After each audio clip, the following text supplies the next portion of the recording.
So let's move on to Sue. And Sue's story, just to summarize, is she benefits from her mother's research. Right. She specifically says, I can, like, the reason that she doesn't do her own research is because she says, I can benefit from my mom's research. And then she describes how her mom left whatever, I don't even know what issue, I don't think she specifies what her mom's upbringing was. But her mom became a witness. And then she was a witness after that. So, yeah. You were saying? Sorry, I cut you off to read her thing. And then... I was just going to read the last paragraph. Oh, yeah. So it says, the research that many folk want us to do is really going back into the past and being critical of past understandings that have since been corrected. Mm-hmm. It was a time of spiritual darkness for most of mankind and has been since the death of the apostles. So if you are listening and you are not raised a witness, and honestly, even if you are, depending on your age, you might not have really learned about this that much. Some of the terminology may not be. So what she's referring to here is the Gentile times. And that was after the apostles died till 1914, roughly. Okay. Was God and Jesus were up in heaven. They were like, we did our thing. We're just going to see who's looking to understand the truth. And in that time, they found Charles Taze Russell and the Bible students, and they were like, these people get what we've been putting down. And they blessed them. And then Jehovah's Witnesses came from there. So that is what she... So before that, like... And that was the Gentile times, that was called... What was the term she used? The time of spiritual darkness for most mankind. Interesting. I don't know why she says most. It was, like, as far as, like... I mean, before God's blessing, wouldn't it have been all of mankind? Yeah, but I think, being careful there. But at the same time, she's also saying it's a time of spiritual darkness for most mankind. And she's referring to the past teachings that are being referred to. But, like, during those past teachings, there was the witnesses. No, it's like... Right? I mean, research that many folk want us to do is really going back into the past and being critical of past understandings that have since been corrected. Yeah, so there's like a few things going on. I'm trying to meet piecemeal, Sue yeah. Where she's at. Yeah. So, if we're talking about the Gentile times, then there were Watchtower studies we sat through where they talk about, like, during the Gentile times, like, there were still people who cared about the Bible, like Martin Luther. People, like, the witnesses speculate that because he printed Bibles out for common folk, he'll probably be in paradise. But that's speculation. The Watchtower speculated. Oh, yeah. But, that was a solid. And then, But she's also talking about going back into the past and being critical of past understandings, which seems like she's talking about people who are critical of new light and how it discredits old light. Which, I would wonder if she knows when Charles Taze Russell himself said that new light should only brighten the current light, but not replace it. Which, makes sense. So, and I'm not even saying that Charles Taze Russell was this, like... The end-all, be-all, yeah. I mean, he died before he could find out if he was right about basically anything. So, what does he know? But... nothing now, he's dead. Yeah. But if she is talking about new light, I don't think it's unreasonable. Like, if you are content... I have relatives who have not cared. They didn't mind about 1975. They stuck with it. And that's their prerogative. They shun me, and that's their prerogative, too. For anybody who's not familiar, what's the 1975? In 1975, leading up to 1975, and, if you follow us on Instagram, no, not us on Instagram.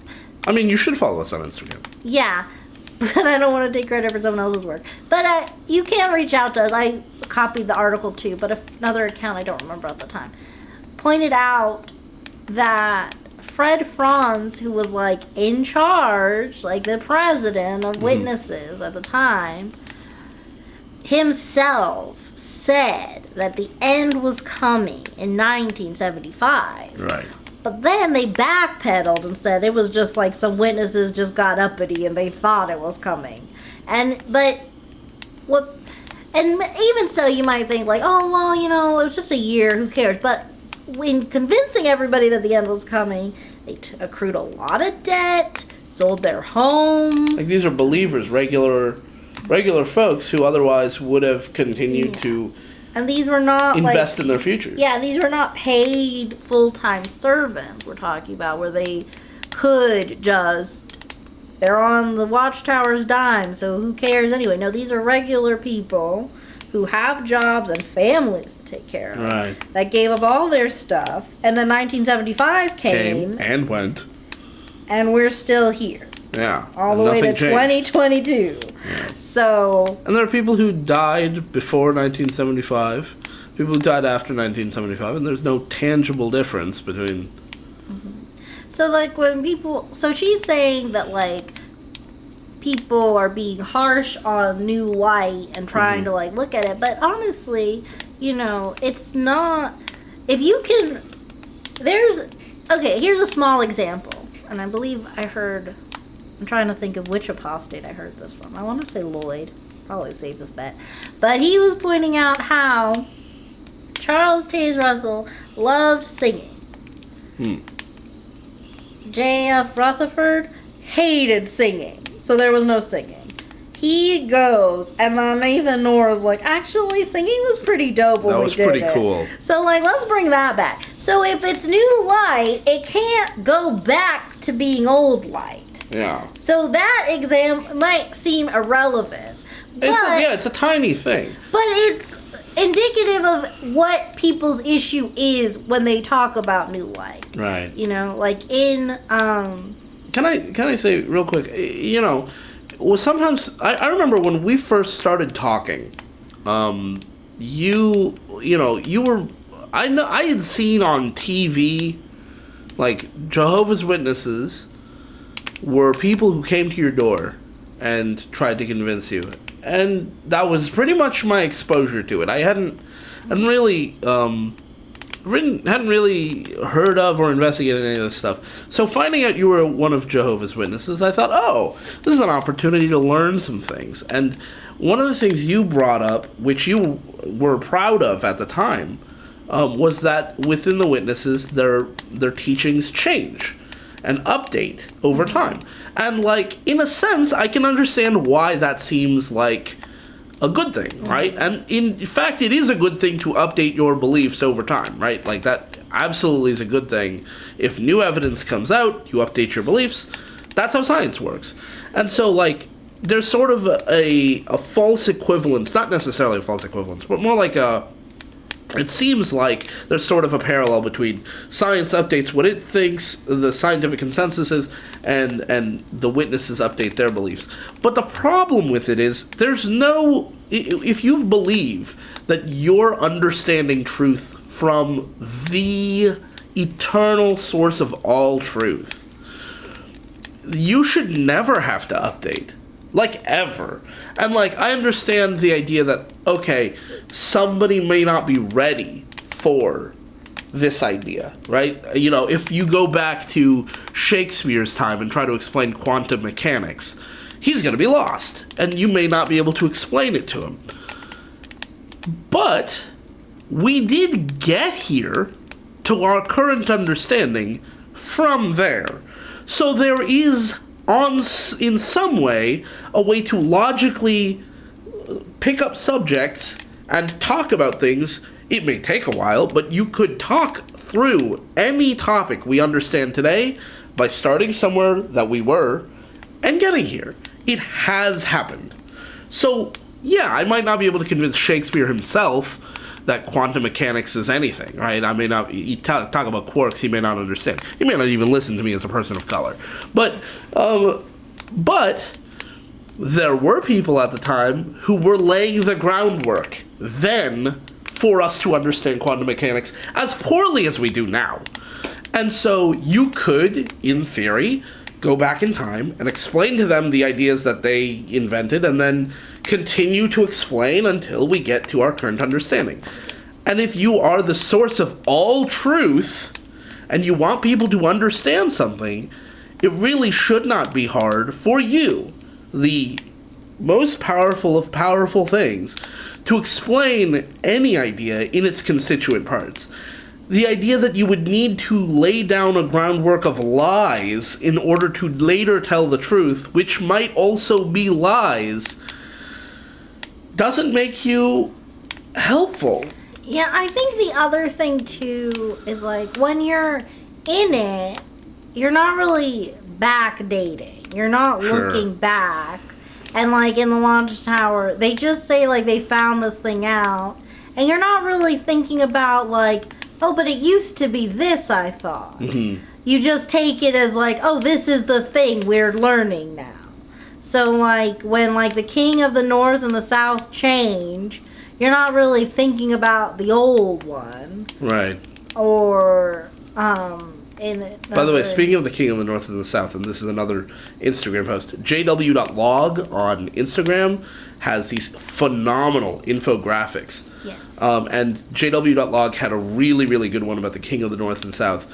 And we did post a picture of that on our Instagram as well, but, and, you know, I credited them and stuff, but, you should absolutely... They don't post very much. I haven't gotten anything back in DMs. I've tried to contact them a couple times. But you should absolutely go check that out if you're interested. Because the King of the North, King of the South teaching has changed so many times. And if you look at outside of the Watchtower Christian biblical scholars... I know it seems like, oh, all Christendom lies, etc., etc.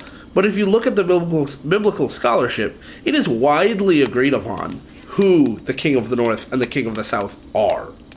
Like, that is not a question. That's not an open question in Bible scholarship. Because the people who are Bible scholars are also historical scholars of that time. Mm-hmm.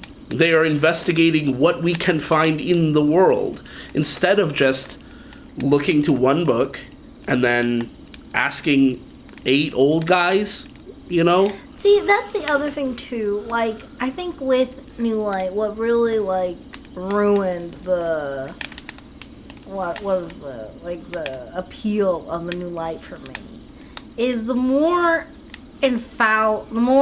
fallible the governing body becomes. Because, you know, you think of them as these 8 brilliant, spiritually wise men. But the more and more claims that they make it clear that, like, they don't have a direct link to God. Right. So... And they don't claim to speak on behalf of God either.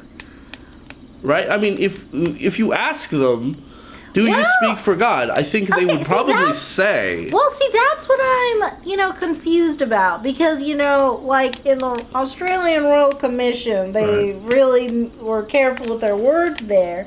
At the same time, it's like they're anointed... And they... Well, here's an example I know. This is the closest I ever got to figuring out what the gig was.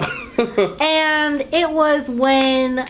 Gosh. It was like a video where they interviewed a few governing body members about their decision to cancel the the congregation Bible study. And, if you're, like, I don't know, for sure if you're a Gen Z, you don't remember. But if you're close to my age, you remember growing up, at least, before they canceled it. The home Bible study, there was a midweek meeting where you go to the Kingdom Hall during the week, but then there's one where you get to go to somebody's house, and you get to have goodie night once a month, sometimes every week. Ooh. Mine was where we always had at least a little something. That sounds positively sinful. Ha ha ha, a little humor for you. God, that was so bad. That was awful. But anyway, I'm just being facetious. I know. It's bad. I'm telling them in case they were scared. We were just scared They you were had a scared bad. of I it. think it's sense of humor. Yeah. They were like, oh gosh, we thought these people were kind of something, but golly. They were making a lot of sense until he made that joke. We were just like, Maybe these bad association folks really are bad association. not invite them over to my house. But then, they change it to the congregation Bible study. And then it's just part of the midweek meeting. And part of the reasoning for that was just that, like, in other countries, like third world areas, it was hard to, like, go all the way there, like, so many times. Right. And it's, like, fair. But Yeah, I mean, anyway, yeah, but fair but in the thing, I cannot remember which governing body member this was. If anyone knows what I'm talking about, please link it. Yeah. Or let me know what to search on JWR, because it's such a vague. At least there's so many videos we have to watch. Yeah. What did they say? They said, so we talked about it and we prayed on it and we figured if nothing bad happened, then we have Jehovah's blessing. Which is Okay. which sounds like that's what they do for everything. I would disagree, actually. I don't think that's what they do for everything. What do you think they do? I think sometimes they just take a vote, which is what Ray France said in his book, right? Conscience. Yeah, no, but I'm saying, But like sometimes you take a vote, and there's no way to tell whether anything bad or good happens as a result. Yeah, no, but I'm saying what the witness stance is supposed to be. Ray Franz is an apostate, so I don't. Oh, okay. So I thought you were saying that's your understanding. That's what if I only look at witness things and I don't talk to anybody else, Sure. that is what my understanding of it is. Sure. As far as the governing bodies. Then make a decision and see if. And they pray on it and then hope for the best.